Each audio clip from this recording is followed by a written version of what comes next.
Hello friend, स्वागत है आपका हमारे यूट्यूब चैनल मेडिफैक्ट में।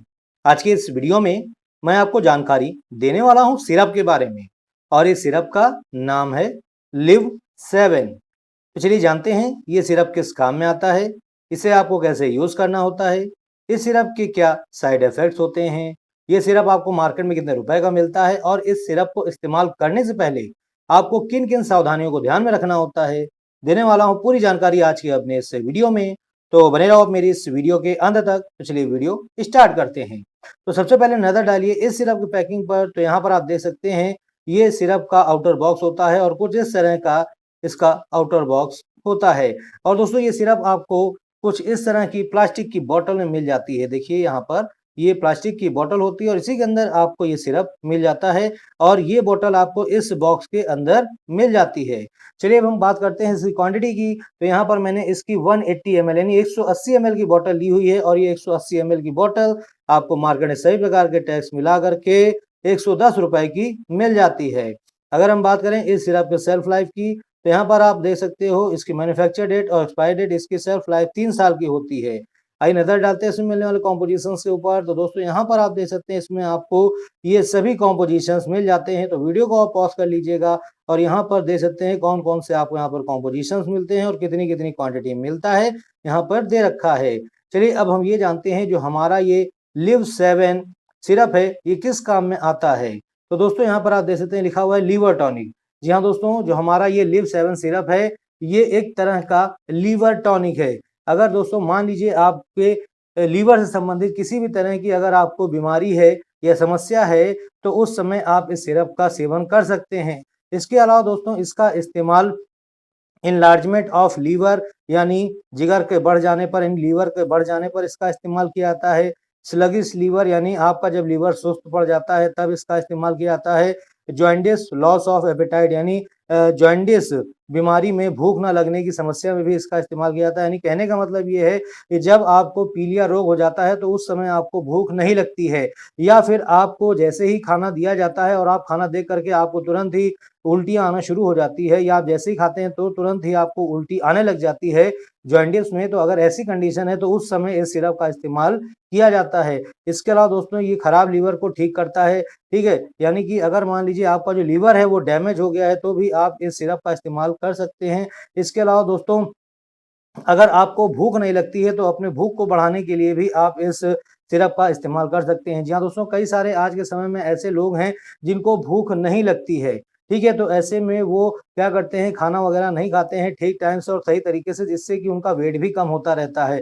तो ऐसे में आप क्या कर सकते हैं, अगर आप अपना वज़न भी बढ़ाना चाहते हैं तो आप इस सिरप का इस्तेमाल कर सकते हैं, क्योंकि दोस्तों जब आप इस सिरप को लेना स्टार्ट करते हो तो ये आपकी भूख को बढ़ाता है और जब आपकी भूख बढ़ती है तो आप ज़्यादा से ज़्यादा खाना खाते हैं और जब आप खाना खाते हैं तो आपका धीरे-धीरे करके वज़न बढ़ना शुरू हो जाता है। तो इस तरीके से आप इस सिरप को लेकर के अपने वज़न को भी बढ़ा सकते हो। इसके अलावा दोस्तों इसका इस्तेमाल और कई सारी समस्याओं में भी होता है। जैसे यहाँ पर आप देख सकते हैं malignancy of liver and gall bladder alcoholism, यानी मैलिग्नेंसी ऑफ लीवर का मतलब होता है जिगर खराब हो जाने पर इसका इस्तेमाल किया जाता है, ठीक है? तो दोस्तों मान लीजिए अगर आपके फैटी लीवर की समस्या है तो उसमें भी आप इसका इस्तेमाल कर सकते हैं, या फिर अगर आप बहुत ज़्यादा अल्कोहल लेते हैं यानी शराब पीते हैं, उस वजह से अगर आपका लीवर डैमेज हो गया है, खराब हो गया है, तो ऐसी स्थिति में भी इस सिरप का इस्तेमाल किया जाता है। तो दोस्तों कहने का मतलब ये है कि अगर आपको लीवर से संबंधित किसी भी तरह की समस्या है, बीमारी है, तो उसमें इसका इस्तेमाल होता है। इसके अलावा ये आपकी भूख को बढ़ाने का भी काम करता है, तो बहुत ही फ़ायदेमंद होता है ये आपके लीवर के लिए। और दोस्तों इस सिरप की ख़ास बात ये है कि ये होम्योपैथिक मेडिसिन होती है। चलिए हम यहाँ पर कुछ चीज़ें और जान लेते हैं इस सिरप के बारे में। तो यहाँ पर आप देख सकते हो इंडिकेशन मैंने आपको बता दिया है, जो इंडिकेशन मैंने आपको बताई यहाँ पर लिखे हुए हैं, आप पढ़ सकते हैं।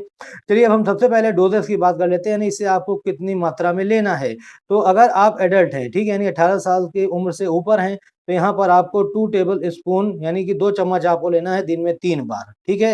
यहाँ पर दे सकते हैं आधे घंटे बाद आफ्टर मील, खाना खाने के आधे घंटे बाद आपको इसे लेना होता है 2 चम्मच अगर आप एडल्ट हैं। और अगर चिल्ड्रन को देना चाहते हैं तो यहाँ पर 1 चम्मच उसे देना है दिन में 3 बार, यानी कि 1-1 चम्मच दिन में 3 बार देना है खाना खाने के आधे घंटे बाद, और एज डायटेड बाय द फिजिशियन, या फिर आपको आपके डॉक्टर ने जिस तरह से बोला उस तरह से भी आप इसे दे सकते हैं।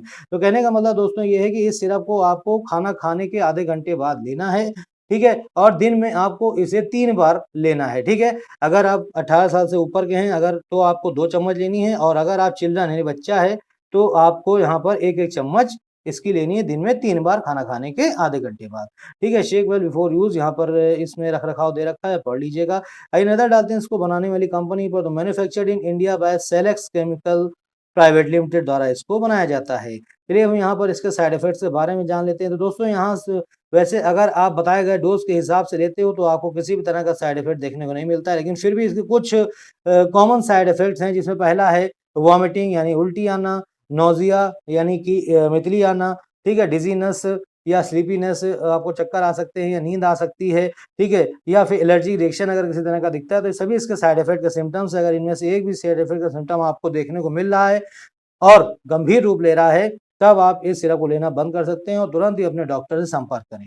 चलिए हम इसके जो प्रिकॉशंस हैं उनके बारे में भी जान लेते हैं, तो किस तरीके से आपको इसे लेना है, क्या-क्या सावधानियाँ आपको ध्यान में रखनी है इस सिरप को लेने के समय, ये आपको मैं बता देता हूँ। तो दोस्तों अगर आपने शराब ले रखी है और उस समय अगर आप इसको ले रहे हैं तो आपको नहीं लेना है बिल्कुल भी, क्योंकि दोस्तों इसमें आपको देख सकते हैं इंग्रीडिएंट में भी अल्कोहल मिल जाती है, और अगर आप अल्कोहल ले रखे होंगे तो आपको ज़्यादा दिक्कत करेगी, ठीक है।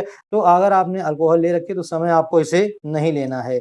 इसके अलावा जो महिलाएँ प्रेग्नेंट हैं या जो महिलाएँ ब्रेस्ट फीडिंग करा रही हैं वो ले सकती हैं, लेकिन बिना डॉक्टर की सलाह लिए आपको ना तो इसे प्रेगनेंसी में लेना है और ना ही ब्रेस्ट फीडिंग के दौरान लेना है। अगर आपने इस सिरप का सेवन कर रखा है तो आपको ना तो ड्राइविंग करनी है और ना ही आपको हैवी मशीन्स ऑपरेट करनी, क्योंकि इसमें मिल जाता है अल्कोहल, तो हो सकता है इससे आपको नींद आ जाए, ठीक है। तो इसलिए आपको ऐसा बिल्कुल भी नहीं करना है।